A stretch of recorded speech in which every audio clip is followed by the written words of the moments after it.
Hello everyone, welcome to life science tutorial. एक नया chapter start कर रहे हैं, sexual reproduction in flowering plant, पुष्पीय पौधों में लैंगिक प्रजनन। ये चैप्टर थोड़ा सा टफ जाने वाला है उनके लिए जिनको बॉटनी थोड़ा सा टफ लगता है ना। जूलॉजी बैकग्राउंड वालों को थोड़ा टफ जाएगा बिल्कुल, चाहे आप असिस्टेंट प्रोफेसर बॉटनी की तैयारी कर रहे हैं, चाहे आप सीजी सेट या पीजीटी बायोलॉजी, सभी के लिए ये लेक्चर बहुत इंपॉर्टेंट होने वाला है।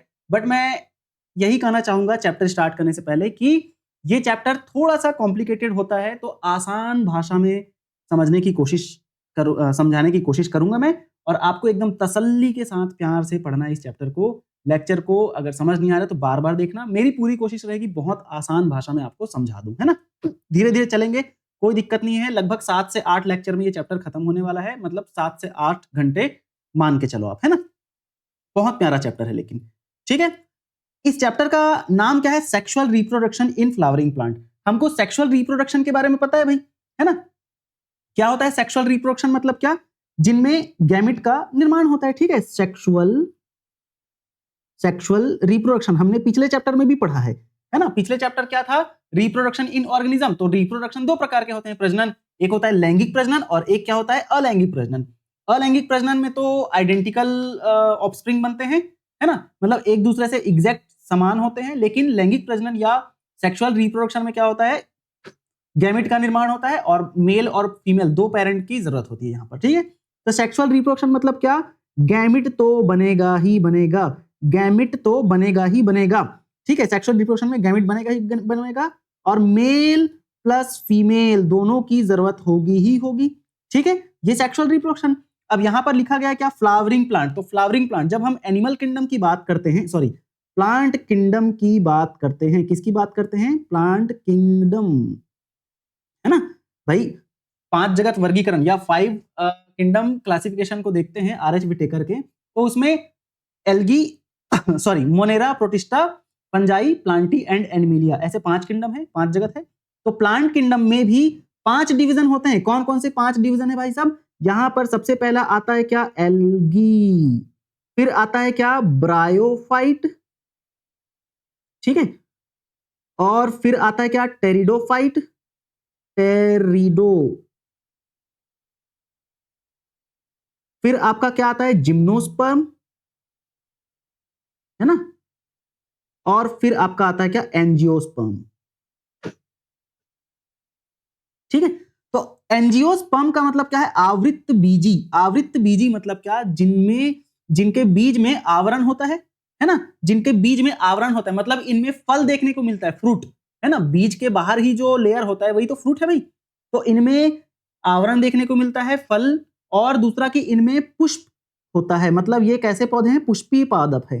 पुष्पीय मतलब क्या? फ्लावरिंग प्लांट है ये। कैसे पादप है ये? पुष्पीय पौधे हैं ये, ठीक है। कैसे पौधे हैं ये? पुष्पीय पौधे हैं। कैसे पौधे हैं? पुष्पीय पौधे। अरे भाई साहब, क्या हो रहा है? फ्लावरिंग फ्लावरिंग प्लांट है। कौन? एंजियोस्पर्म। तो इसी एंजियोस्पर्म में, इसी फ्लावरिंग प्लांट में हम लोग क्या पढ़ने जा रहे हैं? रिप्रोडक्शन को पढ़ने जा रहे हैं। अब हर एक एंजियोस्पर्म में फ्लावर पाया जाएगा और वही उसका रिप्रोडक्टिव पार्ट है, मतलब उसी फ्लावर के थ्रू वो क्या करेगा? रिप्रोडक्शन करता है, प्रजनन करता है।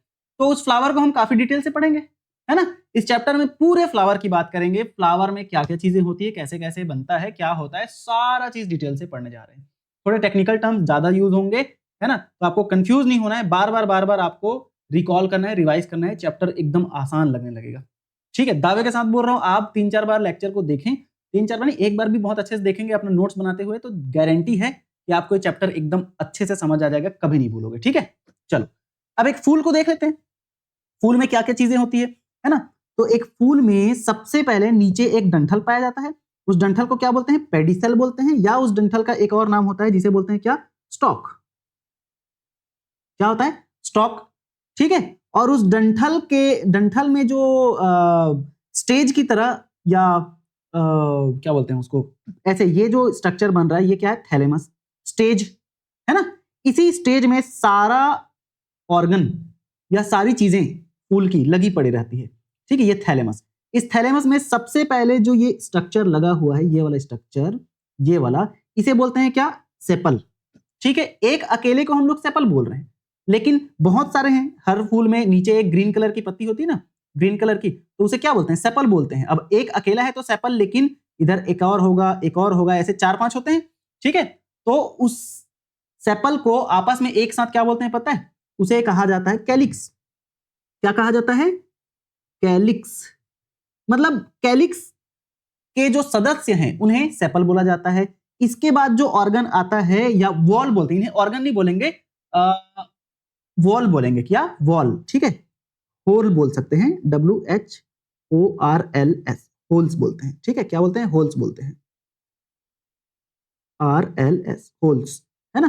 तो ये जो वॉल्स है फ्लावर के, सबसे पहला कौन सा? कैलिक्स। उसके बाद आता है पेटल। पेटल एक अकेला, ये वाला जो कलरफुल हमको पत्ती दिखाई देती है फूल में, जैसे गेंदे का फूल पीले कलर का, ऑरेंज कलर का गेंदा होता है। अगर रोज की बात करें, गुलाब की, तो रेड कलर का जो रोज है उसमें रेड कलर का जो पत्ती होता है, ये वाला, ये क्या है बेसिकली?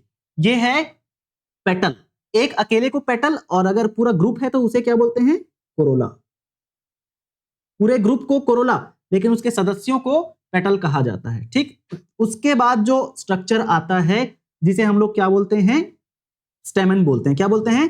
स्टेमन। ये वाला स्ट्रक्चर, ये जो जा रहा है ना ऐसे, ये क्या है? मेल सेक्स ऑर्गन है फूल में, स्टेमन, ठीक है। क्या है? ये मेल ऑर्गन है। और इस स्टेमन के दो पार्ट होते हैं, एक होता है एंथर, और दूसरा ये जो स्ट्रक्चर है ये वाला, ये फिलामेंट कहलाता है, ठीक है। एंथर एंड फिलामेंट से मिलकर बना रहता है क्या? हमारा स्टेमन। फिर उसके बाद जो स्ट्रक्चर आता है अंदर में, ये जो स्ट्रक्चर दिखाई दे रहे हैं हमें, ये वाला स्ट्रक्चर, ये क्या कहलाता है? ये कहलाता है पूरा स्ट्रक्चर पिस्टिल या कार्पिल। ये रहा पिस्टिल या कार्पिल, ठीक है। क्या बोलते हैं? पिस्टिल या कार्पिल। इसके 3 पार्ट हैं। सबसे ऊपर का ये वाला भाग क्या कहलाता है? स्टिग्मा, जहां पर पोलन ग्रेन आएगा और अटैच होगा। ये वाला पार्ट स्टाइल कहलाएगा। ये पूरा जो पाइप है उसे स्टाइल बोलते हैं। और ये नीचे का पूरा इतना पार्ट क्या कहलाता है? ओवरी कहलाता है, ठीक है। क्या कहलाता है? ओवरी। और इन तीनों को मिलाकर क्या बनता है? पिस्टिल या कार्पिल, ठीक है। ठीक, अब इस कार्पिल के अंदर क्या क्या रहते हैं? तो यहां पर ओव्यूल प्रेजेंट रहेगा, ठीक है। क्या रहेगा? ओव्यूल प्रेजेंट रहेगा, ठीक है। और ये जो ओवरी है, इतना पार्ट ओवरी कहला रहा है। इसी के अंदर ओव्यूल है। इस ओव्यूल से ही क्या बनता है? बीज बनता है। और इस ओवरी से क्या बनता है? फ्रूट बनता है, ठीक है। तो ओवरी के अंदर ओव्यूल, तभी तो फ्रूट के अंदर बीज रहते हैं ना, फ्रूट के अंदर सीड, ठीक है। तो ये फ्लावर, आई होप आप सभी को समझ आ गया होगा। अब देखो, ये जो स्टेमन है ना, एक अकेला है तब तो इसको स्टेमन बोल रहे हैं, लेकिन इधर एक और है, और हो सकता है, और हो सकता है, तो बहुत सारे हैं, तो उन्हें आपस में एक साथ एंड्रोशियम बोलते हैं। मतलब जितने भी मेल वोल है उन्हें क्या बोलते हैं? एंड्रोशियम। और यहां पर तो एक ही पिस्टिल या कार्पिल दिया गया है, लेकिन बहुत सारे हैं, उन सबको एक साथ क्या बोलते हैं? गाइनोशियम बोलते हैं। गाइनो शब्द जो है फीमेल सेक्स ऑर्गन के लिए यूज किया जाता है। आप डॉक्टर के पास, मतलब गाइनोलॉजिस्ट जानते हैं ना, गायनेकोलॉजिस्ट, तो वो क्या है? फीमेल जो सेक्स ऑर्गन है उनके डॉक्टर्स को क्या बोलते हैं? फीमेल डॉक्टर्स को क्या बोलते हैं? फीमेल डॉक्टर मतलब फीमेल बॉडी के डॉक्टर्स को गायनेकोलॉजिस्ट बोलते हैं। तो गायनो शब्द जो है वो फीमेल पार्ट से रिलेटेड है। तो यहां पर इस पूरे स्ट्रक्चर को गायनोशियम बोला जाता है, अगर बहुत सारे हैं तो एक साथ, ठीक है। मतलब गायनोशियम के सदस्य को पिस्टिलिया कार्पिल और एंड्रोशियम के सदस्य को स्टेमन बोला जाता है, ठीक है। चलो अब इंट्रोडक्शन से शुरुआत करेंगे, बहुत ध्यान से, बहुत प्यार से, बहुत साधारण लैंग्वेज में हम लोग यहां पर समझने की कोशिश करेंगे। मैं कोशिश किया हूं हिंदी मीडियम वालों के लिए भी कोई दिक्कत ना हो करके हिंदी टर्म्स भी यहां पर थोड़े यूज कर दिए गए हैं, बट समझ आराम से आ जाएगा। बस ध्यान से आप सुनते जाओ, समझते जाओ और अपना शॉर्ट नोट्स अच्छे से बनाते जाओगे, ठीक है। चलो भाई साहब शुरू करें। देखो, प्रोफेसर पी माहेश्वरी ने, किन्होंने? प्रोफेसर पी माहेश्वरी को भारतीय पादप भ्रूण विज्ञान या इंडियन प्लांट एम्ब्रियोलॉजी का जनक कहा जाता है। Father of Indian plant embryology कौन है? प्रोफेसर पी माहेश्वरी हैं, ठीक है। उन्होंने क्या किया? An introduction to the embryology of angiosperm नामक अपनी एक बुक लिखी, ठीक है। याद रखेंगे। नाउ फ्लोरिकल्चर क्या होता है, या पुष्प कृषि क्या होता है? फ्लोरिकल्चर फूलों की खेती, या तो इसे कल्टीवेशन ऑफ फ्लावर बोल सकते हैं, उनका ब्रीडिंग और उनका मार्केटिंग करने का जो विज्ञान है उसे क्या बोलते हैं? फ्लोरिकल्चर कहा जाता है। मतलब फूलों को उगाना, उनका ब्रीडिंग करवाना और उनको बेचना, ये क्या कहलाता है? फ्लोरिकल्चर कहलाता है। अधिकांश महत्वपूर्ण एंजियोस्पर्म लक्षण कैप्सुला या शेफर्ड पर्स में पाए जाते हैं, ठीक है, ये एक कैप्सुला एक प्लांट है, एंजियोस्पर्मिक प्लांट है, जिसमें कि जितने भी एंजियोस्पर्म के लक्षण है ना, महत्वपूर्ण लक्षण या कैरेक्टर्स एंजियोस्पर्म में जो जो इंपॉर्टेंट कैरेक्टर्स होते हैं वो इस कैप्सुला नाम के पौधे में देखा जाता है। इस कैप्सुला नाम के पौधे को शेफर्ड पर्स भी कहा जाता है, मतलब चरवाहा लोग होते हैं ना, चरवाहा आई थिंक चरवाहा ही होता है शेफर्ड का मतलब। तो वो ना एक पाउच रखे रहते हैं जिसमें अपने खाने पीने का थोड़ा बहुत सामान रखते हैं, तो उसी पर्स की तरह ये दिखाई देता है कैप्सुला का पौधा। ठीक है, यह एग्जाम में पूछा जा सकता है ना, शेफर्ड पर्स किस पौधे को दिया मतलब कहा जाता है। ठीक है, आसानी से उपलब्ध होते हैं इसलिए इसे टिपिकल एंजियोस्पर्म माना जाता है। ठीक है, कैप्सुला को टिपिकल एंजियोस्पर्म माना जाता है। यह एनुअल प्लांट है, मतलब एक वर्षीय पौधा है, इसका जीवन काल 1 साल में समाप्त हो जाता है, मतलब पूरा संपूर्ण हो जाता है, और सर्दियों में खेतों में वीड्स के रूप में उगता है। ठंड के दिनों में खेतों में ये वीड्स या खरपतवार, या जिसे हम छत्तीसगढ़ी भाषा में क्या बोलते हैं, बन बोलते हैं, बन उगा है ऐसा है ना, तो वीड्स के तौर पर इसे देखा जाता है। कैप्सुला का मुख्य पादप शरीर द्विगुणित या डिप्लॉयड स्पोरोफाइट होता है, मतलब कैप्सुला का जो मेन प्लांट बॉडी है वो कैसा होता है, डिप्लॉयड होता है, मतलब उसमें पूरे क्रोमोसोम्स होंगे, डिप्लॉयड होगा वो। ठीक है, और यह जड़, तना, रूट, स्टेम एंड लीव्स में कैसा रहता है, डिफरेंशिएटेड रहता है, मतलब इनके पास प्रॉपर रूट देखने को मिलेगा, प्रॉपर स्टेम देखने को मिलेगा और प्रॉपर लीफ भी देखने को मिलता है। ठीक है, कैप्सुला प्लांट कैसा है, द्विगुणित प्लांट है। उनका जो मुख्य मेन प्लांट बॉडी है वो कैसा होता है, डिप्लॉयड होता है। डिप्लॉयड को हम लोग क्या बोलते हैं, स्पोरोफाइट बोलते हैं, और हैप्लॉयड प्लांट होता है उसे क्या बोलते हैं, गैमेटोफाइट बोलते हैं। डिप्लॉयड मतलब उनके पास पूरे सेट्स ऑफ क्रोमोसोम है। ठीक है, नाउ कैप्सुला एक विषम बीजाणुक या हेट्रोस्पोरस पौधा है, अर्थात लाइफ साइकिल में 2 प्रकार के स्पोर्स बनाते हैं कैप्सुला। एक है माइक्रोस्पोर जो कि मेल गैमिट होता है, और एक होता है मेगास्पोर जो कि फीमेल गैमिट होता है। मतलब कि कैप्सुला अपने, अब भाई ये डिप्लॉयड है तो दोनों प्रकार के बना रहा है ना। ठीक है, दोनों प्रकार के गैमिट बनाएगा। एक होता है माइक्रोस्पोर, माइक्रो मतलब मेल वाला, मेगा मतलब फीमेल वाला। ठीक है, तो माइक्रोस्पोर बनाएगा जो कि मेल गैमिट है, और मेगास्पोर बनाएगा जो कि फीमेल गैमिट है। ठीक है, नाउ फूल हमको पता है सौंदर्य, सजावटी और धार्मिक, सामाजिक और सांस्कृतिक महत्व रखते हैं, ये बात हमको पता है, एकदम बेसिक सी बात है। ठीक है, अब देखते हैं flower is a modified shoot. इसका मतलब क्या है, पुष्प एक रूपांतरित प्ररोह है। प्ररोह क्या होता है, ठीक है, देखो ये है हमारा क्या, भूमि, जमीन, सॉइल, इधर क्या है सॉइल, और ऊपर क्या है इन्वायरमेंट, है ना, मतलब सॉइल के ऊपर क्या है भाई हमको पता ही है। ठीक है, तो सॉइल के नीचे वाला पार्ट, किसी भी पौधे में सॉइल के नीचे वाला जो पार्ट होता है ये क्या कहलाता है, रूट कहलाता है, और ऊपर वाला पार्ट क्या कहलाता है, ठीक है, शूट कहलाता है ना। किसी भी पौधे का जो सॉइल में रहता है वो पार्ट कहलाता है रूट, और ऊपर जो रहता है रूट, सॉइल के ऊपर वाला पार्ट क्या कहलाता है, शूट। ठीक है, शूट कहलाता है ना, या इसे प्ररोह बोलते हैं हिंदी में, प्ररोह, है ना। तो देखो ये जो सॉइल के ऊपर वाला पार्ट है, शूट वाला पार्ट है, उसी का ही मॉडिफिकेशन होता है फ्लावर, मतलब शूट ही फ्लावर में कन्वर्ट होता है। अलग से और कोई चीज नहीं है जो फ्लावर बना रहा है, जो स्टेम है वही फ्लावर में कन्वर्ट होता है। कैसे होता है देखेंगे। ठीक है, गोएथे नाम के एक साइंटिस्ट ने क्या कहा कि पुष्प एक रूपांतरित मॉडिफाइड शूट है, रूपांतरित प्ररोह या मॉडिफाइड शूट है, मतलब शूट ही फूल में क्या हो रहा है, रूपांतरित हो रहा है, कन्वर्ट हो रहा है, शूट ही फूल में कन्वर्ट हो रहा है। पुष्प में एक स्टॉक पाया जाता है, फ्लावर में, किसी भी फ्लावर में एक डंठल पाया जाता है जिसे हम लोग क्या बोलते हैं, पुष्प वृंत या पेडिसल कहते हैं। इस फ्लावर में हमने देखा था यहाँ पर, ये रहा पेडिसल, है ना, ये रहा पेडिसल। ठीक है, डंठल को हम लोग क्या बोलते हैं, पेडिसल बोलते हैं। अब ये जो पेडिसल है या स्टॉक है, फ्री एंड, इसका फ्री एंड जो है चपटा या गुंबदाकार होता है, जिसे हम लोग क्या बोलते हैं, थैलेमस बोलते हैं। मतलब भाई यहां से ये एक तना निकला, और ये तना आगे जाकर किस में कन्वर्ट हुआ, पेडिसल में कन्वर्ट हुआ। ठीक है, स्टॉक में, और स्टॉक का ये वाला एंड रहता है, ये किस में कन्वर्ट हो जाता है, ऐसे थैलेमस, फूला हुआ भाग। ठीक है, चपटा या गुंबदाकार होता है जिसे हम लोग क्या बोलते हैं, थैलेमस बोलते हैं। ये बना थैलेमस। इसी पुष्पासन या थैलेमस में मतलब ये जो पुष्पासन है या थैलेमस है, ये तना का मॉडिफाइड स्ट्रक्चर है। ये तना जो है ना, ये जो हमारा स्टेम है, यही मॉडिफाई होके क्या बना रहा है, थैलेमस को बना रहा है।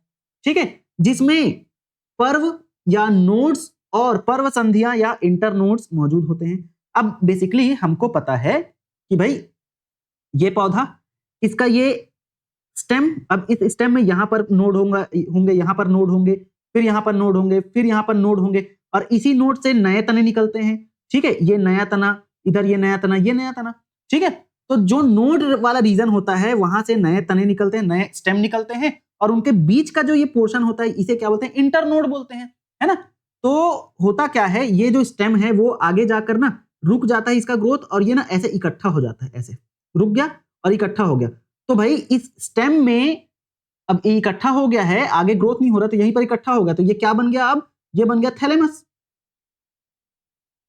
अब ये जो नोड है, इंटरनोड है, ये भी तो यहीं पर ही इकट्ठे हुए रहेंगे ना, सारा नोड और सारा इंटरनोड यहीं पर ही तो इकट्ठा हो जाया रहेगा। तो इसी बात को यहां पर बोला गया है कि तने का मॉडिफाइड वर्जन है क्या, हमारा थैलेमस, और इस थैलेमस में बहुत सारे नोड्स भी होंगे, ये नोड ये आपस में जाकर यहां पर इकट्ठा हो जाते हैं, नोड्स भी होंगे, और इंटरनोड मतलब ऐसे वाले जो इंटरनोड वाले स्ट्रक्चर्स हैं वो भी यहीं पर इकट्ठे हो गए हैं।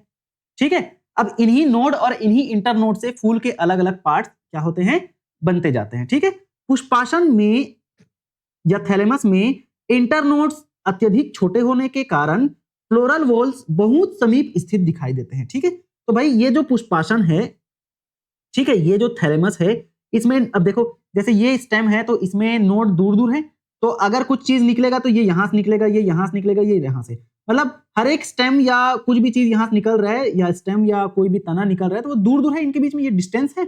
लेकिन पुष्पासन में तो बहुत सारे नोड्स इकट्ठे हो गए हैं, उनके बीच में इंटरनोड का डिस्टेंस बहुत छोटा है। भाई ये देखो, ये इंटरनोड था, लेकिन यहां पर तो बहुत सारे नोड्स इकट्ठे हो गए हैं, इंटरनोड छोटा हो गया। तो भाई वहां पर जितने भी नोड्स होंगे उन सभी से जो भी चीजें निकलेंगी, पुष्प के जो, फूल के जो कैलिक्स, कोरोला, है ना, फिर आपके स्टेमेन और पिस्टिल, ये सब नोड से निकलेंगे, तो उनके बीच में डिस्टेंस बहुत कम होगा। यहीं से एक कैलिक्स निकला, यहीं से एक कोरोला निकला, यहीं से एक स्टेमेन निकला, यहीं से एक क्या निकला, हमारा पिस्टिल निकला। ठीक है, ऐसे ऐसे, तो इन सभी के बीच में डिस्टेंस बहुत कम होता है, इसीलिए ये फूल एक गुच्छे में दिखता है।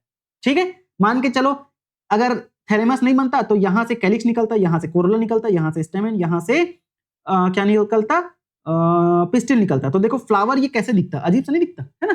तो फ्लावर मतलब कि वो एकदम पास पास रहते हैं सारे उसके होल्स, है ना, होल्स मतलब फूल के अलग अलग पार्ट्स।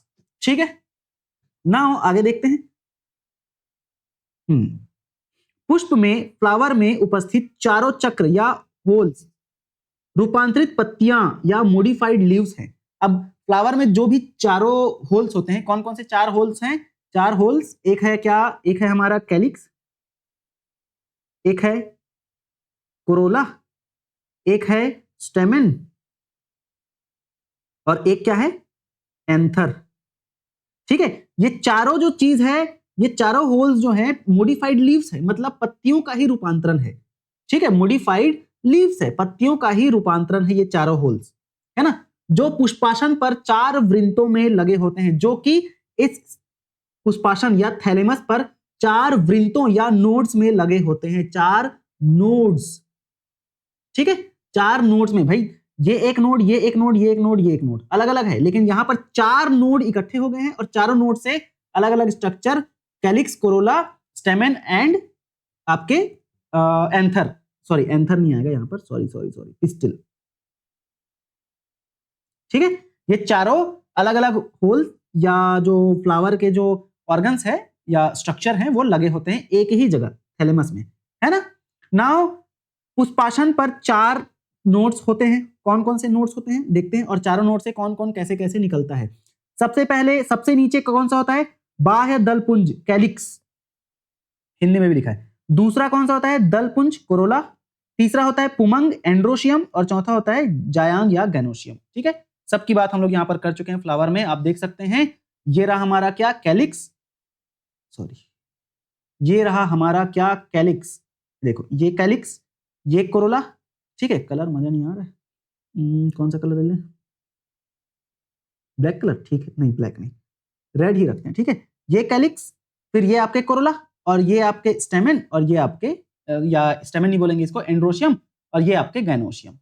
ठीक है, कैलिक्स, कोरोला, एंड्रोशियम, गैनोशियम बाहर से अंदर की ओर इसी सीक्वेंस में प्रेजेंट रहता है, याद रखेंगे। ठीक, अब देखते हैं कुछ और चीजें, जैसे कुछ पौधों में कैलिक्स और कोरोला के बीच इंटरनोड लंबा होता है, मतलब ये थैलेमस है, और इस थैलेमस में कैलिक्स और कोरोला के बीच ये जो इंटरनोड है वो कैसा होता है, थोड़ा लंबा होता है ना। इंटरनोड, दो नोड से कैलिक्स और कोरोला निकला है, एक कैलिक्स सबसे बाहर, उसके बाद फिर कोरोला, तो उन दोनों के बीच में जो इंटरनोड है, दो नोड के बीच में जो स्पेस होता है उसे इंटरनोड बोलते हैं। तो दोनों नोड के बीच में जो इंटरनोड है वो कैसा होता है, लंबा होता है। तो इसे क्या बोलते हैं पता है, इसे कहा जाता है एंथोफोर कहते हैं। मतलब कैलिक्स एंड कोरोला के बीच में लंबा इंटरनोड एंथोफोर कहलाता है, जो कि आपको सिलीन या डायंथस नाम के पौधों में देखने को मिलता है। अब यदि कोरोला और कोरोला के बाद आता है एंड्रोशियम, तो कोरोला और एंड्रोशियम के बीच में इंटरनोड ज्यादा लंबा होता है या बढ़ता है, तो इसे एंड्रोफोर कहा जाता है। क्या कहा जाता है, एंड्रोफोर कहा जाता है। एग्जाम्पल पैसिफ्लोरा, ठीक है, एग्जाम्पल पैसिफ्लोरा। अब एंड्रोशियम के बाद आता है आपका गाइनोशियम, तो एंड्रोशियम स्टेमेन और गाइनोशियम पिस्टिल, इनके बीच में इंटरनोड बढ़ता है, तो इसे कहा जाता है गाइनोफोर। क्या कहा जाता है, गाइनोफोर कहा जाता है। उदाहरण के तौर पर कैपेरिस, ठीक है, एग्जाम्पल याद रखेंगे। कैलिक्स और कोरोला के बीच में डिस्टेंस किसमें पाया जाएगा, सिलीन डायंथस में, और इस फिनोमिना को बोला जाता है एंथोफोर। कोरोला एंड्रोशियम के बीच में इंटरनोड होता है, उसे क्या कहा जाता है, एंडोफोर कहा जाता है। पैसिफ्लोरा नाम के प्लांट में पाया जाता है, और एंड्रोशियम एंड गाइनोशियम के बीच में इंटरनोड ज्यादा बढ़ता है, तो उसे गाइनोफोर कहा जाता है। नाम से पता चल रहा है, एंड्रोशियम आया एंड्रोफोर, गाइनोशियम आया गाइनोफोर, है ना। ठीक, एग्जाम्पल कैपेरिस।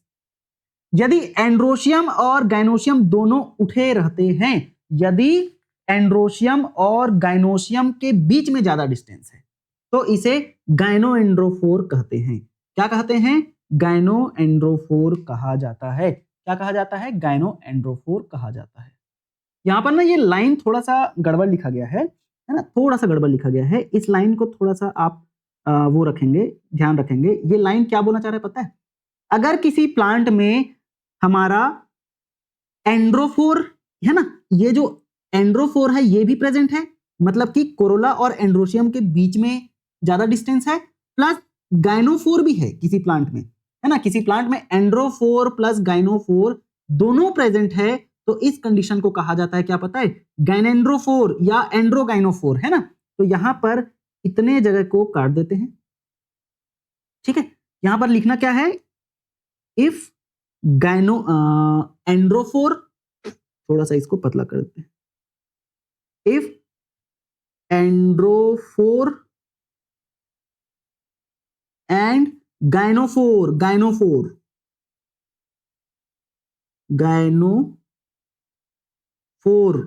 बोथ प्रेजेंट, ठीक है, दोनों अगर प्रेजेंट है, दोनों उपस्थित है, तो इसे गाइनेंड्रोफोर या एंड्रोगाइनोफोर कहते हैं। और एग्जांपल आपको देखने को मिलेगा किसमें, गाइनेंड्रोप्सिस पेंटाफाइला, गाइनेंड्रोप्सिस पेंटाफाइला में देखने को मिलता है। और एक और एग्जांपल है क्लियोम गाइनेंड्रा। ये दो अलग अलग प्लांट के नाम आपको याद रखना है, ठीक है, याद रखना है। चलो अब आगे बढ़ जाते हैं। सेपल्स भी रूपांतरित वानस्पतिक पत्तियां हैं, मतलब वेजिटेटिव लीव्स है सेपल्स भी। सेपल्स आपको पता है, पहले सेपल फिर पेटल, तो सेपल मतलब कैलिक्स, जो फूल के नीचे जो हरी हरी छोटी छोटी पत्तियां रहती है ना फूल के नीचे, उन्हीं को क्या बोलते हैं, सेपल्स बोलते हैं। तो ये भी वेजिटेटिव लीव्स ही होते हैं। नाउ मुसेंडा नाम का एक प्लांट है, उसमें एक सेपल चमकीली पीली पत्ती की तरह हो जाती है, जिसे एडवर्टाइजिंग, क्या बोलते हैं, एडवर्टाइजिंग फ्लैग कहा जाता है, ठीक है। और ये कीटों को आकर्षित करता है ताकि पॉलिनेशन अच्छे से हो पाए, है ना। तो मुसेंडा नाम के प्लांट में एक सेपल चमकीली पीली कलर की हो जाती है, जिसे एडवर्टाइजिंग फ्लैग कहते हैं। अब इन सभी उदाहरणों से यह सिद्ध होता है कि फूल ही क्या है, रूपांतरित प्ररोह है। मतलब flower is a modified shoot, flower is a modified shoot, ठीक है। फ्लावर क्या है, एक मोडिफाइड शूट है, यहां से सिद्ध होता है, ठीक है जी। चलो अब आगे देखते हैं, मोनोकार्पिक पौधे क्या होते हैं और पॉलीकार्पिक पौधे क्या होते हैं, ठीक है। मोनोकार्पिक प्लांट, ठीक है, क्या पढ़ेंगे यहां पर? Monocarpic plant. देखो, मोनोकार्पिक प्लांट ऐसे प्लांट जिसमें फ्लावरिंग और फ्रूटिंग सिर्फ एक ही बार होता है पूरे उनके जीवन काल में। वे पौधे जो अपने पूरे जीवन काल में केवल एक बार फूल और फल बनाते हैं उन्हें मोनोकार्पिक प्लांट कहते हैं। क्या बोलते हैं? मोनोकार्पिक प्लांट बोलते हैं। इनका एग्जाम्पल क्या है? ऐसे प्लांट जो सिर्फ 1 साल का जीवन काल होते हैं और ऐसे प्लांट जिनका जीवन काल 2 साल का होता है ना? ऐसे प्लांट जिनका जीवन काल 1 साल का होता है और ऐसे प्लांट जिनका जीवन काल 2 साल का होता है, उन सभी प्लांट को मोनोकार्पिक पौधे या मोनोकार्पिक प्लांट कहा जाता है। क्यों? क्योंकि वो पूरे अपने जीवन काल में एक बार ही फूल और फल बनाते हैं। फिर आता है पॉलीकार्पिक पौधे। पॉलीकार्पिक पौधे ऐसे पौधे जिसमें फूल और फल बहुत बार बनते हैं उनके पूरे जीवन काल में, ठीक है, जिन्हें पॉलीकार्पिक पौधे कहा जाता है। वे पौधे जो अपने जीवन भर कई बार फूल और फल बनाते हैं अपने पूरे जीवन काल में, जिन्हें पॉलीकार्पिक प्लांट कहते हैं। उदाहरण के तौर पर बारहमासी, पेरिनियल प्लांट, मतलब जो हमेशा सदाबहार पौधे, है ना, जो कभी भी उग सकते हैं और उनका जीवन काल कई साल का होता है। ठीक है, अब कुछ एक्सेप्शंस भी है भाई, है ना, कुछ अपवाद भी हैं, एक्सेप्शंस भी है जिनको हमें ध्यान रखना पड़ेगा भाई, है ना। तो क्या अपवाद है? जैसे आप बैम्बू की बात करते हैं, बांस की बात करते हैं, और एगेव अमेरिकाना नाम का एक पौधा है, सेंचुरी प्लांट, जो कि कैसे होते हैं? 12 होते हैं। बट 12 होने के बाद भी वो मोनोकार्पिक हैं, वो हमेशा उगने वाले पौधे हैं, बहुत सालों तक जीते रहते हैं, है ना, लेकिन उसके बाद भी ये मोनोकार्पिक हैं, मतलब पूरे जीवन काल में सिर्फ एक बार ही फूल और फल देते हैं। जैसे बांस 50 से 100 वर्षों में एक बार फूलता है, 50 से 100 सालों में सिर्फ एक बार फूल और फल देता है ये, ठीक है। बहुत सारे फल बनाता जरूर है, पर फिर भी बहुत सारे फल बनाने के बाद भी बांस का पौधा आपको बांस का ट्री आपको हर जगह देखने को नहीं मिलेगा, क्योंकि अधिकतर क्या हो जाते हैं? मर जाते हैं, ठीक है। तो इनका जो जीवन काल है बहुत सालों का होता है, बट फिर भी ये पूरे जीवन काल में एक ही बार फूल और फल देते हैं। नाउ नीला कुरंजी या स्ट्रोबिलस कुंथियाना नाम का एक पौधा है, हर 12 साल में एक बार फूलता है। एक्सेप्शन, हर 12 साल में एक ही बार उगता है, हर 12 साल में एक बार उगता नहीं है, फूलता है, ठीक है। यहाँ पर फ्लावरिंग एक ही बार होता है इसमें। 2006 में इसके मास फ्लावरिंग से, मास मतलब बहुत सारा फ्लावरिंग होने की वजह से दक्षिण भारत, केरला वगैरह में पहाड़ों का जो पहाड़ कैसे हो गए थे? नीले कलर के दिखाई दे रहे थे, मतलब पूरे नीले बादलों से ढक गया था, ऐसा कुछ दिखाई दे रहा था। और बहुत सारे लोग पर्यटक के तौर पर बाहर से, फॉरेन से भी इस जगह को घूमने आए थे, ठीक है। ये कॉन्सेप्ट हमने पिछले चैप्टर में भी पढ़ा है, रिप्रोडक्शन इन ऑर्गेनिज्म में, ठीक है। चलो, तो ये अपवाद हो गए, ठीक है। मोनोकार्पिक पौधे और पॉलीकार्पिक पौधे, इनके अपवाद कौन कौन से? बांस और आपके नीला कुरिंजी या स्ट्रोबिलस कुंथियाना, ठीक है। चलो, अब पुष्पी पौधों में प्रजनन, reproduction in flowering plants, embryology यहां पर हम लोग पढ़ेंगे, ठीक है। Reproduction in flowering plant. अब देखो, ये जो रिप्रोडक्शन है ना फ्लावरिंग प्लांट में, इसके ना अलग अलग फेजेस होते हैं, ठीक है। जैसे एक होता है प्री फर्टिलाइजेशन इवेंट, है ना, इवेंट की अगर हम बात करते हैं, रिप्रोडक्शन के जो सेक्सुअल रिप्रोडक्शन है उसके इवेंट्स होते हैं। जैसे एक होता है क्या? आपके प्री फर्टिलाइजेशन, मतलब फर्टिलाइजेशन होने से पहले का इवेंट, फर्टिलाइजेशन। फिर आपके फर्टिलाइजेशन, भाई प्री के बाद वो मेन काम होगा, ठीक है, फर्टिलाइजेशन। और उसके बाद आता है पोस्ट फर्टिलाइजेशन, ठीक है, post fertilization, pre fertilization, fertilization and post fertilization, ये 3 प्रोसेस होते हैं सेक्सुअल रिप्रोडक्शन में। अब प्री फर्टिलाइजेशन में क्या होगा भाई?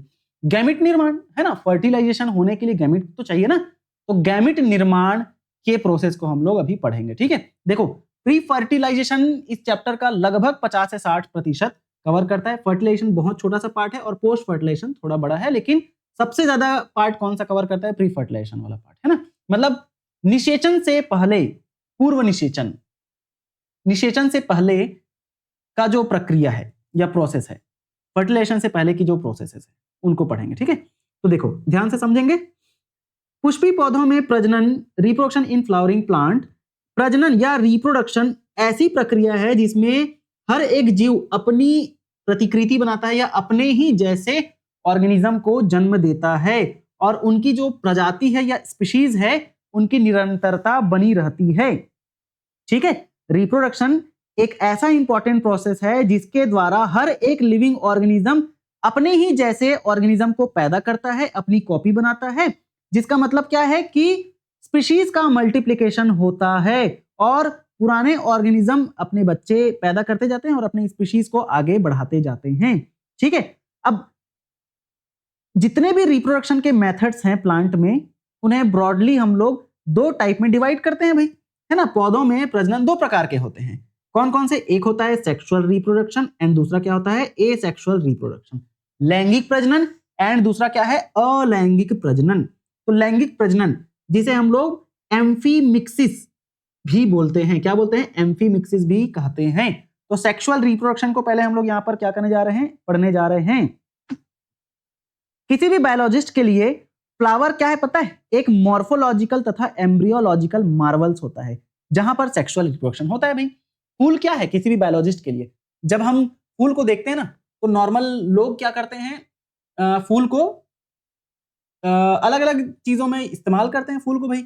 किसी की डेथ हो जा रही है तो उनको माला चढ़ाना है, फूल चढ़ाना है, ठीक है। पूजा करना है तो भी फूल चढ़ाना है। प्यार का इजहार करना है वैलेंटाइन डेज तो उसमें भी फूल देना है ना। बहुत सारे कामों में फूल का ही उपयोग किया जाता है। तो नॉर्मली अगर किसी को बोलोगे फूल क्या है तो भाई फूल तो हम पौधों में क्या बोलते हैं, भगवान में चढ़ाते हैं या तो प्यार का इजहार करते हैं ऐसे। लेकिन किसी भी बायोलॉजिस्ट के लिए, हम जो बायोलॉजी पढ़ रहे हैं उनके लिए फूल क्या है पता है? एक मॉर्फोलॉजिकल स्ट्रक्चर है। कैसा स्ट्रक्चर है? मॉर्फोलॉजिकल स्ट्रक्चर है, एम्ब्रियोलॉजिकल स्ट्रक्चर है जहां पर सेक्सुअल रिप्रोडक्शन होता है ना। फूल क्या है? एक एम्ब्रियोलॉजिकल और एक मॉर्फोलॉजिकल क्या है? मार्वल है, चमत्कार है। और यही लैंगिक प्रजनन का स्थल है। यहीं पर ही क्या होता है? Sexual reproduction. लैंगिक मतलब क्या? सेक्सुअल रिप्रोडक्शन यहीं पर ही तो होता है। ठीक है, सेक्सुअल रिप्रोडक्शन का ये साइट है। ठीक, नाउ अब हम फूल के स्ट्रक्चर को तो अच्छे से देख चुके हैं, है ना। तो फूल में मेन जो पार्ट्स हैं उनको तो पढ़ चुके हैं, मतलब ऊपर ऊपर से देख चुके हैं। अब मेन जो पार्ट है वो क्या है पता है? एक मेल पार्ट है और दूसरा फीमेल पार्ट है। तो सबसे पहले हम लोग मेल पार्ट को पढ़ने जा रहे हैं। पुमंग जिसे कहा जाता है, नर जनन चक्र, है ना, या पुमंग जिसे कहा जाता है, या मेल रिप्रोडक्टिव वोल, है ना। एंड्रोशियम जिसे कहा जाता है, और एंड्रोशियम के सदस्यों को कहा जाता है क्या?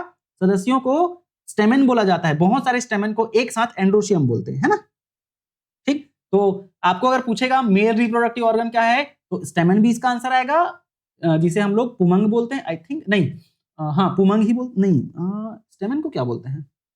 स्त्री केसर, पुंकेसर, हाँ पुंकेसर बोलते हैं। ठीक है, स्टेमेन को पुंकेसर बोलते हैं और पिस्टिल को स्त्री केसर बोलते हैं। ठीक है, तो भाई ये जो पूरे स्त्री केसर है, पूरे पुंकेसर है, इन सभी को आपस में क्या बोलते हैं? एंड्रोशियम एंड गाइनोशियम बोलते हैं। ठीक है, तो भाई ये जो एंड्रोशियम है उसको हम लोग यहां पर स्टडी करने जा रहे हैं। नर प्रजनन चक्र, जब भी चक्र बोल रहे हैं मतलब ये होल की बात कर रही है ना, एंड्रोशियम की बात कर रहे हैं। ठीक है, एंड्रोशियम कहते हैं नरजनन चक्र को।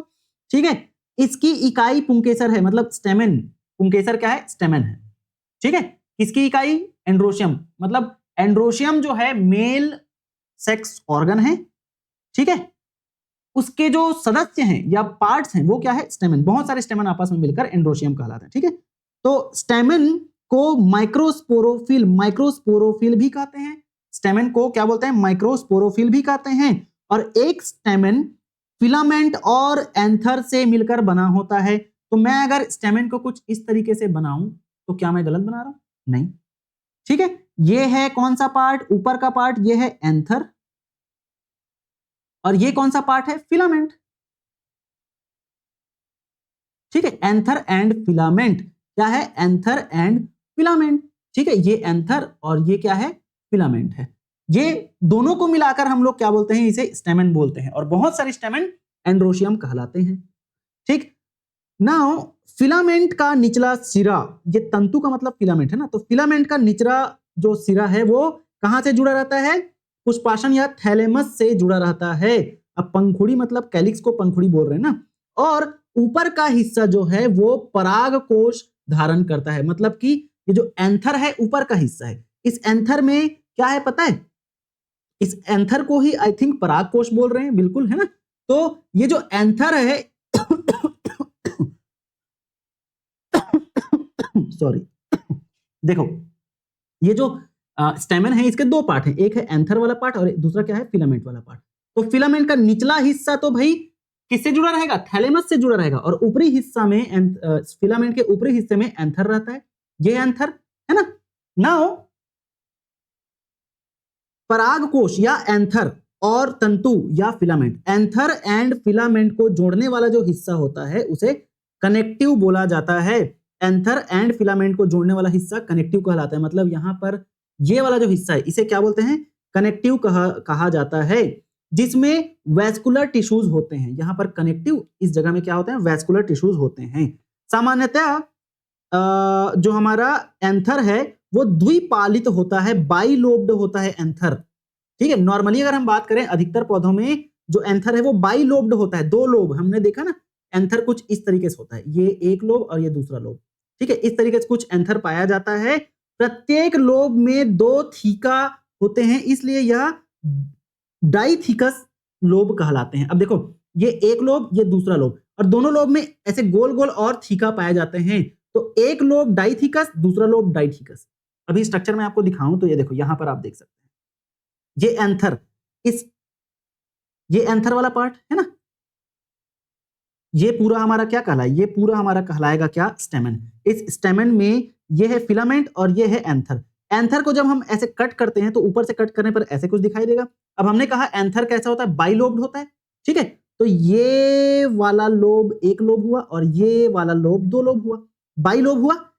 अब हर एक लोब में दो दो थीका पाया जाता है, ये थीका, ये गोल गोल जो स्ट्रक्चर है ये थीका है, तो दोनों लोब में दो दो थीका, ठीक है।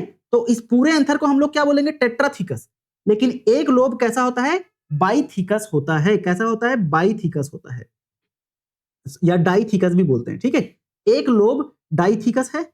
अब एक एंथर में चार माइक्रोस्पोरेंजिया होते हैं, इसलिए यह चतुर्बीजाणुक या टेट्रास्पोरेंजिएट होते हैं। मतलब देखो ये जो स्ट्रक्चर है ना, ये गोल गोल, इसी को ही हम लोग क्या बोल रहे हैं, चार माइक्रोस्पोरेंजिया बोल रहे हैं, माइक्रोस्पोरेंजिया, और चार है इसलिए टेट्रास्पोरेंजिएट बोल रहे हैं, इसे क्या बोल रहे हैं, टेट्रास्पोरेंजिया। चार मतलब टेट्रा, तीन होता तो ट्राइस्पोरेंजिएट है ना। तो चार स्पोरेंजिया है, एक स्पोरेंजिया, दो स्पोरेंजिया, तीन स्पोरेंजिया, चार स्पोरेंजिया, ठीक है। तो टेट्रास्पोरेंजिएट इसे हम लोग कहते हैं। Pollen grain pollen mother cells के मियोसिस से बनते हैं, ठीक है। पोलन ग्रेन इसके अंदर, ये जो इसके अंदर क्या ये जो हमारा क्या बोलते हैं इसे, स्पोरेंजिएट बोलते हैं, माइक्रोस्पोरेंजिया। इस माइक्रोस्पोरेंजिया के अंदर क्या प्रेजेंट रहता है, पोलन को बनाने वाला, पराग कण को बनाने वाले मातृ कोशिकाएं प्रेजेंट रहती है। उन मातृ कोशिकाओं को क्या बोलते हैं, पोलन मदर सेल या पराग मातृ कोशिका कहते हैं। तो ये जो मातृ कोशिकाएं हैं ना, माइक्रोस्पोरेंजिया के अंदर मातृ कोशिकाएं हैं या पोलन मदर सेल्स है, उन्हीं के द्वारा ही पोलन ग्रेन को बनाया जाता है, ठीक है, ठीक है। तो परागकण या पोलन ग्रेन जो है पोलन मदर सेल्स के मियोसिस से बनते हैं, याद रखना। एक पोलन मदर सेल चार क्या बनाएंगे, पोलन ग्रेन बनाएंगे, क्योंकि मियोसिस होता है, मियोसिस में एक सेल से चार सेल बनते हैं, ठीक है। अब कैप्सुला या इसकी फैमिली को हम लोग ब्रेसिकेसी बोलते हैं। कैप्सुला ब्रेसिकेसी में एंथर जो है डाइथिकस होता है और टेट्रास्पोरेंजिएट होता है। बिल्कुल यहां पर हम लोग जो डायग्राम देख रहे हैं वो डाइथिकस है और टेट्रास्पोरेंजिएट है। देखो ये एक थीका और ये दो थीका, ठीक है। मैंने आपको जो बताया था टेट्राथीकस वो थोड़ा रॉन्ग है। यहां पर ये एक लोब ये दूसरा लोब, और दोनों लोब में दो दो थीकस पाया जाता है, एक एक थीकस पाया जाता है, ये एक थीकस और ये दो थीकस, और दोनों थीकस में दो दो माइक्रोस्पोरेंजिया पाया जाता है। तो ये एक माइक्रोस्पोरेंजिया, ये दो माइक्रोस्पोरेंजिया, ठीक है। जैसे यहां पर आप देख सकते हैं ये पूरा एक एंथर, इसके एक लोब ये वाला हुआ, दूसरा लोब ये वाला, ठीक है। एक थीकस दो थीकस, और इसके अंदर एक माइक्रोस्पोरेंजिया, दो माइक्रोस्पोरेंजिया, एक माइक्रोस्पोरेंजिया, दो माइक्रोस्पोरेंजिया। तो 4 माइक्रोस्पोरेंजिया हुआ, इसीलिए इसको टेट्रा माइक्रोस्पोरेंजिएट कहते हैं, टेट्रा स्पोरेंजिएट कहते हैं। ठीक है, नाउ मालवेसी फैमिली में एंथर मोनोथिकस और बाइस्पोरेंजिएट होता है। बेसिकली अगर ब्रैसिकेसी में कहा जाए तो एंथर जो है डाइथिकस होता है और टेट्रास्पोरेंजिएट होता है, ये जो स्ट्रक्चर देख रहे हैं आप। लेकिन मालवेसी में क्या होता है पता है, एंथर जो है मोनोथिकस होता है, मतलब एक ही थीका पाया जाता है, और बाइस्पोरेंजिएट मतलब कि यहाँ पर एक थीका और इसमें 2 स्पोरेंजिया पाया जाता है। ठीक है, किसमें? मालवेसी में, है ना। अब आगे बढ़ जाते हैं भाई साहब। ठीक है, पराग कोश की संरचना, स्ट्रक्चर ऑफ एंथर, एंथर की संरचना हम लोग देख रहे हैं, इसी को हम लोग पढ़ेंगे आगे। ठीक है, तो पहले इस डायग्राम को समझ लेते हैं। तो जब हम एंथर को इस तरीके से ऐसे कट करेंगे, साइड से ऊपर से कट कर दिए, यहां से ऐसे मैं कट करूंगा तो इसे हम इस तरीके से ऐसे देख सकते हैं, है ना। अब और डिटेल में देखने जाएंगे तो ये कुछ ऐसा दिखेगा, देखो ये फिलामेंट है ना, ये पूरा फिलामेंट। अब इस तरीके से ये और डिटेल में देखेंगे तो कुछ ऐसा स्ट्रक्चर दिखाई देता है। सबसे बाहर एपिडर्मिस प्रेजेंट रहेगा, एक लेयर का मोटा लेयर रहेगा एपिडर्मिस, फिर उसके बाद ना एक और लेयर रहता है जिसे एंडोथीशियम बोलते हैं, ये भी थोड़ा मोटा लेयर होता है, एक ही सेल का होता है ये। फिर उसके बाद आता है मिडिल लेयर आता है, ठीक है, 2-3 लेयर का मिडिल लेयर रहेगा, और उसके अंदर ये फिर आता है माइक्रोस्पोरेंजिया। ठीक है, क्या? माइक्रोस्पोरेंजिया। थर्ड लेयर रहता है, देखो सबसे बाहर एपिडर्मिस, फिर एंडोथीशियम, फिर मिडिल लेयर, और उसके बाद टेपिटम। टेपिटम भी अंदर का सबसे इनर मोस्ट लेयर होता है, जो कि इस माइक्रोस्पोरेंजिया में जो माइक्रोस्पोर्स बन रहे हैं उसको न्यूट्रिशन प्रोवाइड करता है। ठीक है, और इस माइक्रोस्पोरेंजिया के अंदर प्रेजेंट रहता है माइक्रोस्पोर मदर सेल्स, है ना। यहां पर इस जगह को क्या बोलते हैं? स्टोमियम बोलते हैं। इन सभी टर्म्स को हम लोग आगे पढ़ेंगे। ठीक है, सभी टर्म्स को हम लोग आगे पढ़ेंगे। ये है कनेक्टिव। ठीक, चलो आगे देखते हैं। पराग कोश की संरचना देखो, पराग कोश का ट्रांसवर्स सेक्शन लगभग टेट्रागोनल दिखाई देता है। ये देखो टेट्रागोनल, है ना, 4 कोण। प्रत्येक माइक्रोस्पोरेंजियम गोलाकार संरचना जैसा दिखता है। ये देखो हर एक माइक्रोस्पोरेंजियम कैसा दिख रहा है? गोलाकार संरचना दिख रहा है। ठीक है, कैसा दिख रहा है? गोलाकार संरचना दिख रहा है। अब ये जो पराग कोश है या एंथर है, इसके 4 परतें होती है, 4 layer of anther, 4 layers of anther. ठीक है, 4 लेयर होता है एंथर के। सबसे बाहर क्या होता है पता है? एपिडर्मिस होता है। सबसे बाहर कौन सा लेयर होता है? एपिडर्मिस वाला लेयर होता है। ये सबसे आउटर मोस्ट लेयर है एंथर का, और सिंगल सेल की एक कोशिकीय मोटी परत होती है, मोटी लेयर होती है, सिंगल सेल्ड थिक लेयर होती है, और ये सबसे बाहरी प्रोटेक्टिव लेयर को बनाता है। ठीक है, तो ये सबसे बाहरी एक कोशिकीय सुरक्षा परत है, और ये कैसी परत है पता है? थिक, थिक लेयर है ये। ठीक है, फिर आता है उसके अंदर एंडोथीशियम, जिसे हम लोग फाइब्रस लेयर भी बोलते हैं। क्या बोलते हैं? फाइब्रस लेयर भी बोलते हैं। ये एपिडर्मिस के नीचे उपस्थित होती है। ये जो पहला लेयर है बाह्य वाला, उसके नीचे एंडोथीशियम प्रेजेंट रहता है ना। और ये भी कैसी है? एक कोशिकीय है, मतलब एक कोशिकीय मतलब एक कोशिकीय मतलब एक ही कोशिका का बना है ऐसा नहीं, एक लेयर, ओनली 1 लेयर इसमें भी, और यहां पर भी ओनली 1 लेयर ऑफ सेल्स यहां पर भी रहते हैं। ठीक है, एक ही लेयर का मोटा परत है ये भी। नाउ मैच्योरेशन के समय, परिपक्वता के समय, इसकी आंतरिक एवं त्रिज्य दीवारों में अल्फा सेलुलोज की जो फाइब्रस लेयर है उनके कारण मोटाई बढ़ जाती है। ये क्या बोल रहा है पता है? बेसिकली ये थिक लेयर है, इतनी बात को आप ध्यान रखेंगे। एपिडर्मिस के नीचे होता है, ये बात आप याद रखेंगे। मैच्योरेशन के दौरान क्या होता है पता है? एंथर में जब मैच्योरेशन होता रहता है उस समय इसमें, इस लेयर में बहुत सारे चेंजेस आपको देखने को मिलता है। ठीक है, इस लेयर में बहुत सारे चेंजेस कब देखने को मिलता है? जब एंथर का मैच्योरेशन होते रहता है। होता क्या है?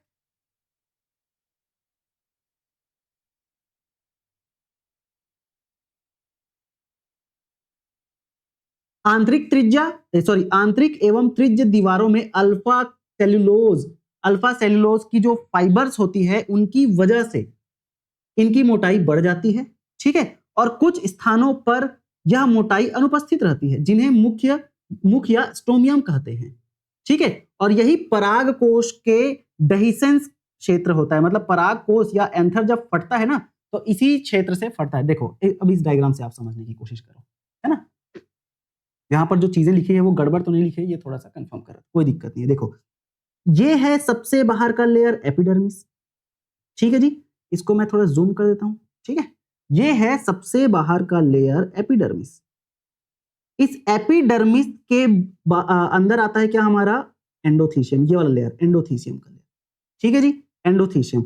अब ये जो एंडोथीशियम है ना, ये मैच्योरेशन के दौरान मोटा हो जाता है, ठीक है, ऐसे मोटा हो जा रहता है, लेकिन कुछ कुछ जगह इसका पतला रहता है। जैसे यहाँ पर ये स्टोमियम वाला लेयर, यहाँ पर ना ये जो एंडोथीशियम है थोड़ा सा पतला रहता है, और इसी स्टोमियम में ही क्या होता है पता है, इसी स्टोमियम लेयर गायब, हाँ ठीक है, कोई दिक्कत नहीं है।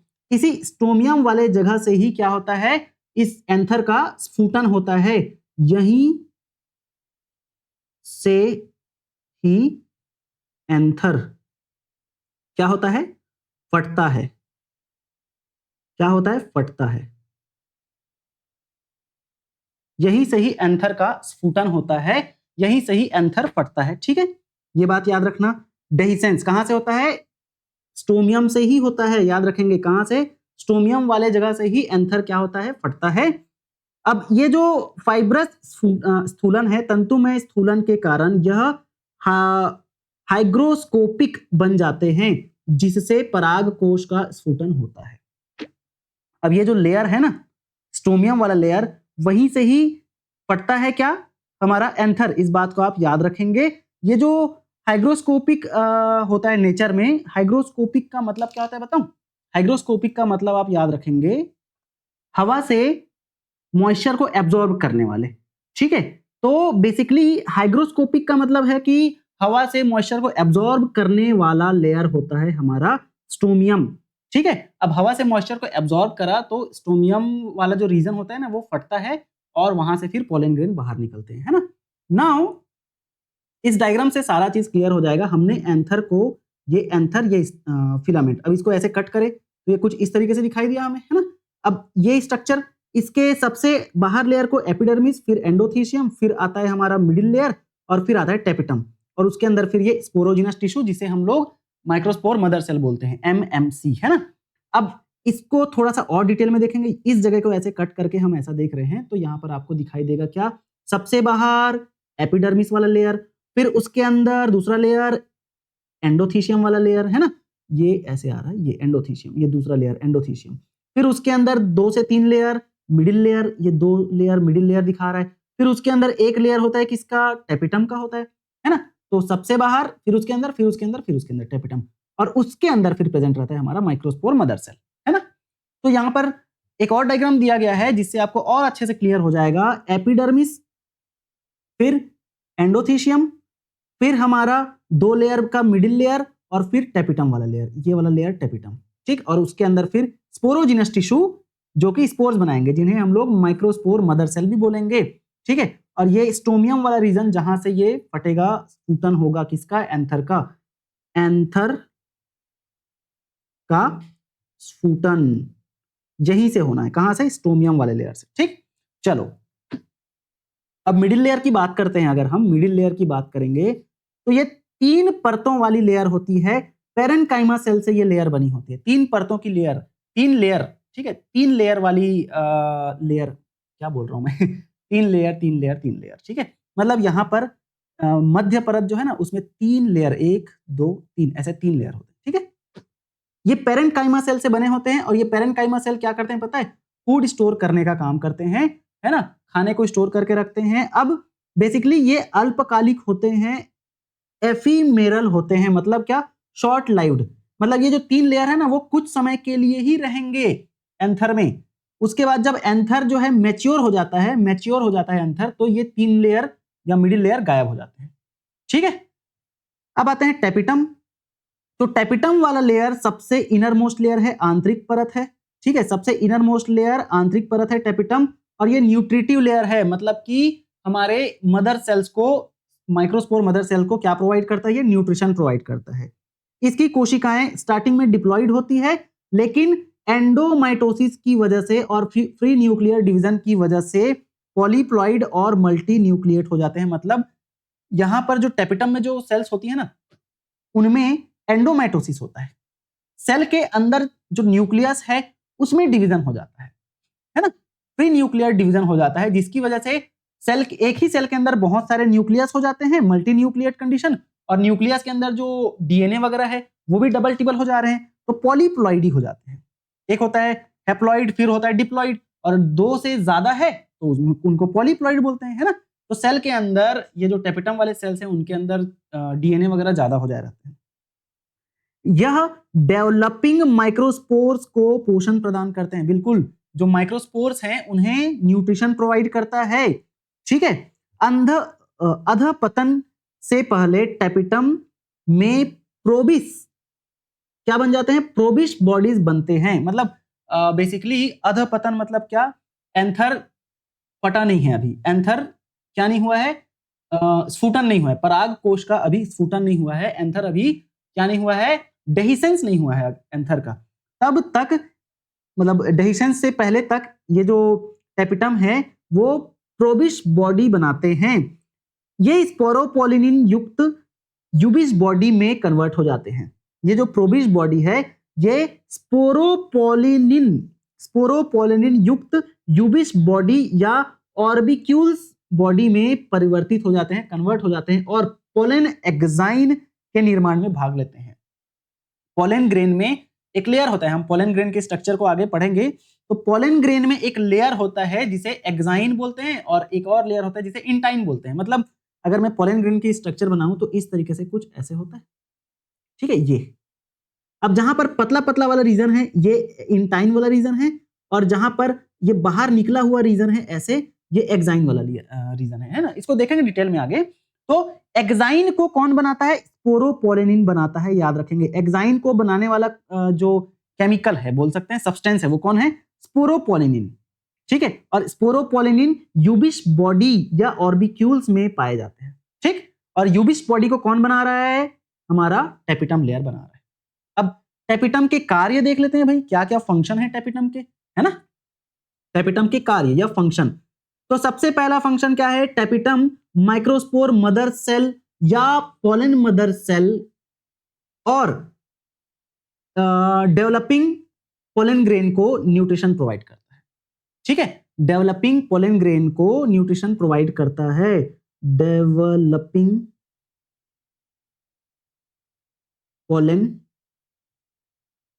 ग्रेन को न्यूट्रिशन प्रोवाइड करता है कौन, हमारा टेपिटम वाला लेयर, ठीक है। दूसरा क्या है, एंजाइम और हार्मोन्स का सिक्रीशन भी यही करता है कौन, टेपिटम। स्पोरोपोलिनिन का सिक्रीशन भी यही करता है, और यूबिस बॉडी का निर्माण भी यही करता है, और पोलन किट पदार्थों का स्त्राव करता है, ठीक है। तो इतना फंक्शन आप टेपिटम के लिए याद रखेंगे। नाउ पोलन सैक्स की बात करते हैं, ठीक है। पोलन सैक की बात करते हैं। एंथर के अंदर अलग अलग पराग थैलियां बनती है जिन्हें पोलन सैक बोलते हैं। तो ये जो पोलन सैक है वो क्या है, पराग कोश में 4 पराग थैलियां पाई जाती है ना।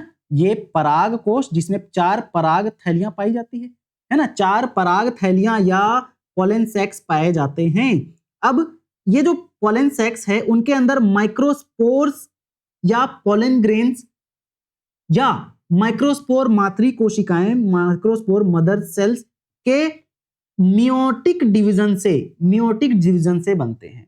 बेसिकली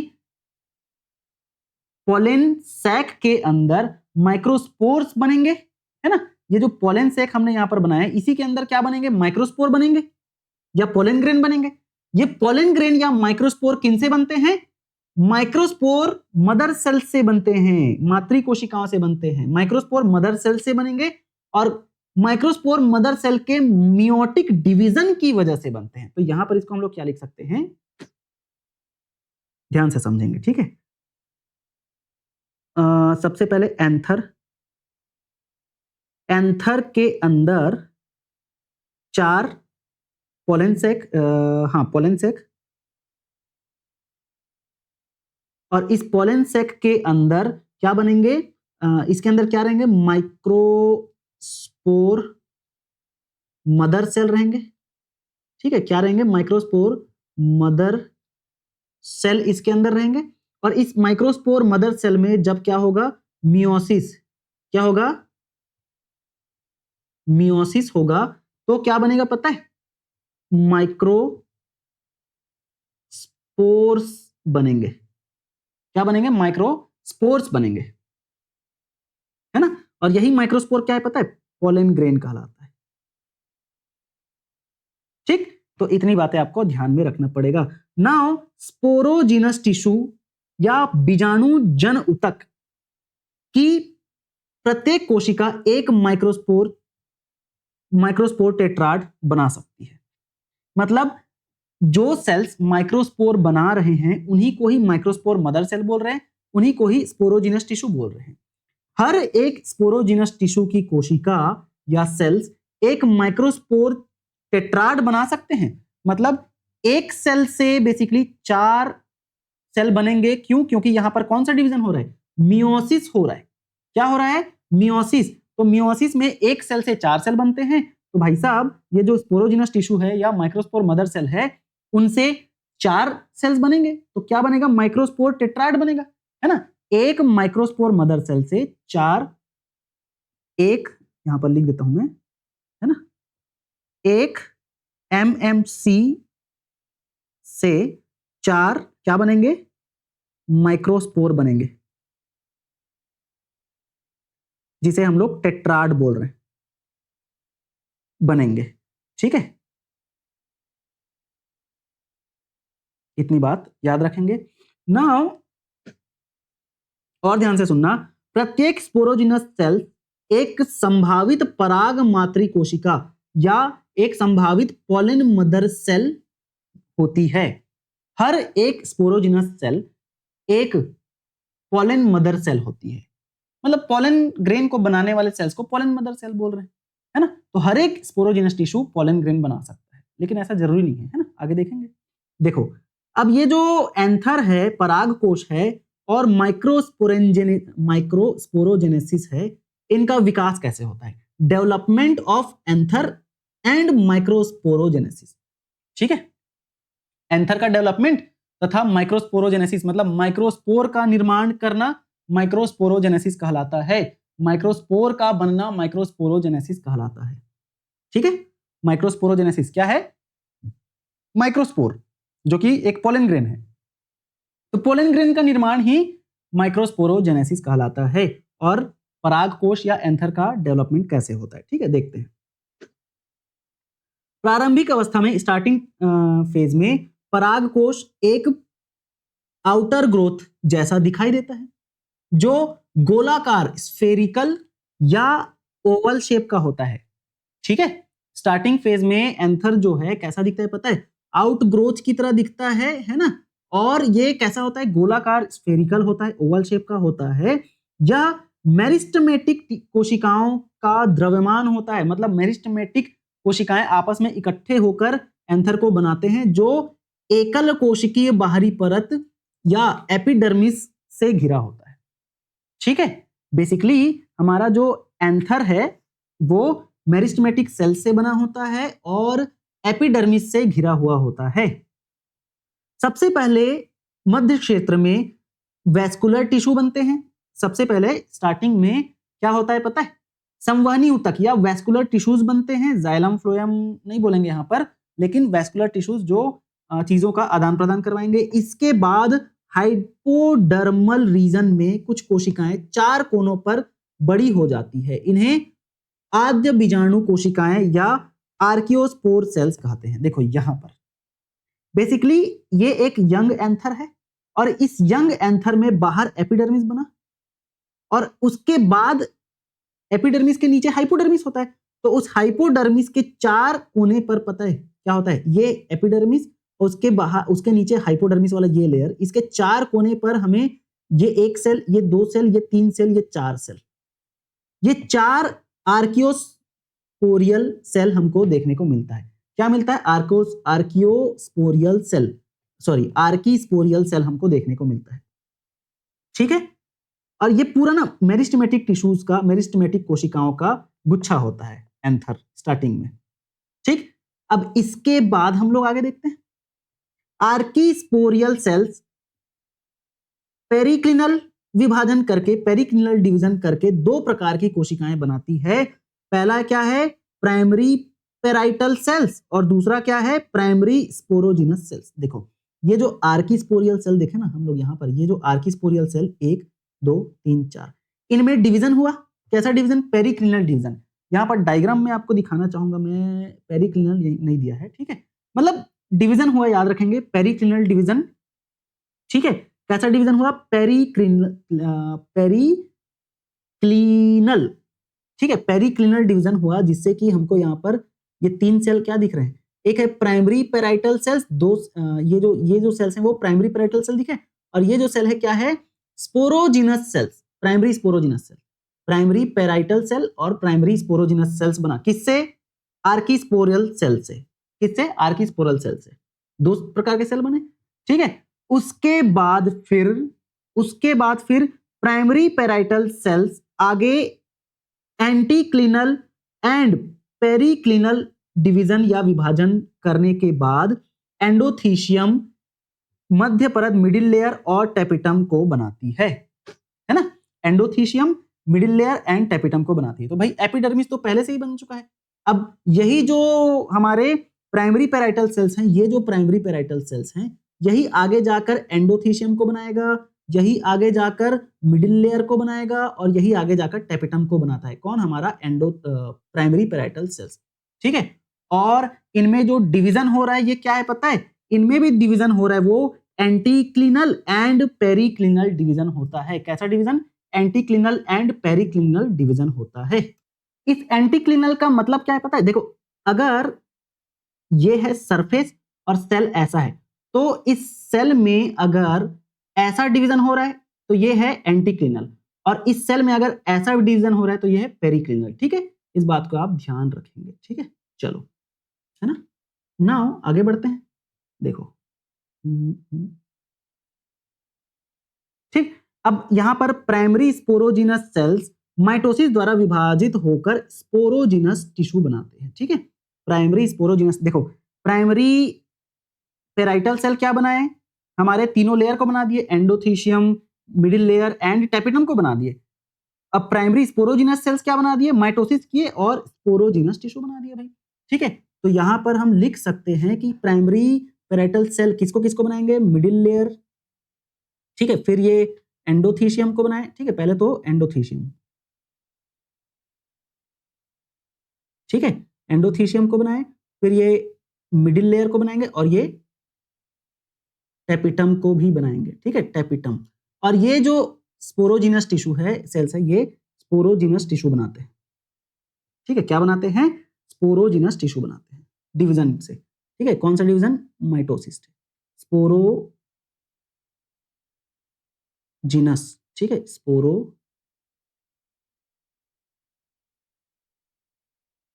ठीक है, स्पोरोजिनस टिश्यू को बनाते हैं। कौन? हमारे प्राइमरी स्पोरोजिनस सेल्स, ठीक।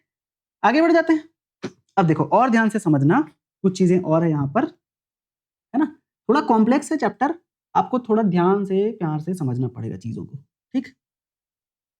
देखो चार्जिंग कम बचा है, कोई दिक्कत नहीं। अंततः ये स्पोरोजिनस सेल्स, अब ये जो स्पोरोजिनस सेल्स है ना, माइक्रोस्पोर मदर सेल्स या पोलन मदर सेल्स में कन्वर्ट हो जाते हैं, ठीक है। यही स्पोरोजिनस सेल्स अब माइक्रोस्पोर मदर सेल या स्पोरोजिनस पोलन मदर सेल्स में कन्वर्ट हो जाते हैं, जो कि पोलन ग्रेन बनाएंगे आगे। प्रत्येक माइक्रोस्पोर मदर सेल मियोसिस द्वारा 4 हैप्लॉइड माइक्रोस्पोर को बनाएंगे, और इस प्रक्रिया को माइक्रोस्पोरोजेनेसिस बोलते हैं। मतलब माइक्रोस्पोर बनने की प्रक्रिया, कहां से? माइक्रोस्पोर मदर सेल से माइक्रोस्पोर बनने की प्रक्रिया को क्या बोलते हैं? माइक्रोस्पोरोजेनेसिस कहते हैं। अब स्टार्टिंग फेज में क्या होता है पता है? ये चारों माइक्रोस्पोर एक कैलोस परत, कैलोस लेयर के कारण एक साथ जुड़े रहते हैं, इसे टेट्राड बोलते हैं। स्टार्टिंग में जब एक माइक्रोस्पोर मदर सेल 4 सेल में कन्वर्ट होते हैं, ठीक है, तो स्टार्टिंग में सभी चारों सेल आपस में एक साथ जुड़े रहते हैं, ठीक है। किसके द्वारा? कैलस के द्वारा, कैलस लेयर के द्वारा आपस में जुड़े रहते हैं, और उस स्ट्रक्चर को क्या बोलते हैं? टेट्राड बोलते हैं, है ना। बाद में ये कैलस लेयर कैलेज एंजाइम द्वारा घुल जाते हैं और ये एंजाइम टेपिटम द्वारा स्रावित किया जाता है। याद रखेंगे, कैलेज एंजाइम कैलस लेयर को क्या कर देते हैं, डिग्रेड कर देते हैं, तोड़ देते हैं, घुला देते हैं, और ये जो कैलेज एंजाइम है वो टेपिटम के द्वारा, हमने कहा था ना टेपिटम एक ऐसा लेयर है जो कि एंजाइम सिक्रीट करता है ना, तो टेपिटम कैलेज रिलीज करा और वो कैलेज कैलोज लेयर को क्या करा, घोल दिया, जिससे कि ये टेट्राड माइक्रोस्पोर का जो टेट्राड है वो अलग अलग हो जाते हैं। इसी समय टेपिटम की कोशिकाओं में गोल स्ट्रक्चर्स बनती है, राउंड स्ट्रक्चर्स या गोल संरचनाएं बनती हैं जिन्हें यूबिस बॉडी बोलते हैं। ठीक है, जब कैलोज टूट रहा है उसी समय टेपिटम में यूबिस बॉडी बनती है ना, क्या बनती है, यूबिस बॉडी बनती है। ये यूबिस बॉडी मुख्य रूप से स्पोरोपोलिनिन को सिक्रीट करती है। ये जो स्पोरोपोलिनिन है एक प्रकार का कैरोटिनॉइड होता है। ठीक है, तो स्पोरोपोलिनिन को यूबिस बॉडी सिक्रीट करी और टेपिटम के अधपतन के बाद यूबिस बॉडी पराग थैली में पहुंचकर पराग कणों की बाह्य चोल या एक्साइन के निर्माण में भाग लेती है। मतलब बेसिकली याद रखेंगे, स्पोरोपोलिनिन किसने सिक्रीट करा, यूबिस बॉडी ने सिक्रीट करा, और यूबिस बॉडी किसने बनाया, टेपिटम ने बनाया। ठीक है, टेपिटम यूबिस बॉडी में कन्वर्ट हुआ। ठीक है, और यूबिस बॉडी स्पोरोपोलिनिन सिक्रीट करे और यही स्पोरोपोलिनिन बाद में पोलिन ग्रेन के बाहर एक्साइन का लेयर निर्माण करते हैं। ठीक है, नाउ मोटी दीवार वाले मैच्योर माइक्रोस्पोर को परागकण या पोलिन ग्रेन कहते हैं। अब बेसिकली माइक्रोस्पोर अपने बाहर एक मोटी सी दीवार बना लेता है, एक्साइन बना लेता है, और उसी को हम लोग क्या बोलते हैं, पोलिन ग्रेन बोलते हैं।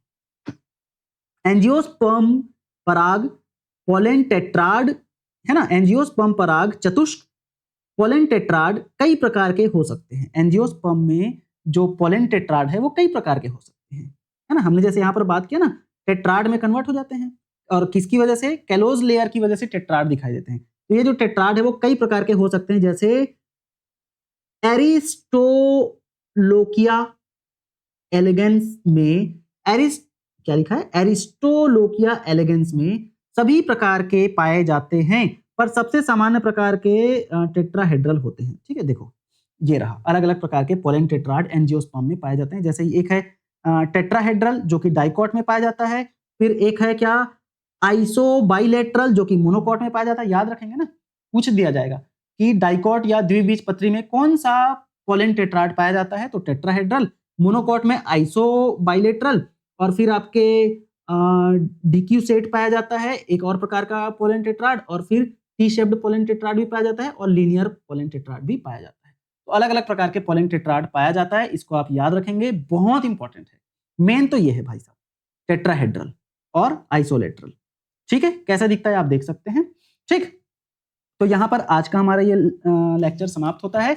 नेक्स्ट लेक्चर में हम लोग क्या पढ़ेंगे पता है, कुछ फैक्ट्स पढ़ेंगे, किसके बारे में, पोलन ग्रेन के बारे में। ठीक है, फिर पोलन टैबलेट्स हो गए और सिरप हो गए, ये सब पढ़ लेंगे, और फिर हमारे माइक्रोस्पोर या पोलन ग्रेन के स्ट्रक्चर की बात करेंगे। ठीक है, कैसे आगे डेहिसेंस होता है, एंथर कैसे फटता है, फिर वहां से पोलन ग्रेन कैसे निकलता है, ये सारी चीजें नेक्स्ट लेक्चर में हम लोग कवर करेंगे। ठीक है, तो आज का लेक्चर यहीं पर समाप्त करते हैं। मैं उम्मीद करूंगा आप सभी को यह लेक्चर समझ आया होगा, पसंद आया होगा। आप सभी बहुत बढ़िया तरीके से इस चैप्टर को पढ़ोगे, क्योंकि चैप्टर थोड़ा सा कॉन्सेप्चुअल है, थोड़ा सा टफ हो सकता है, बट डेफिनेटली जो बॉटनी वाले हैं उनके लिए तो इजी है ना। तो चलो भाई सब अच्छे से पढ़ो, तैयारी करो, मिलते हैं नेक्स्ट लेक्चर में।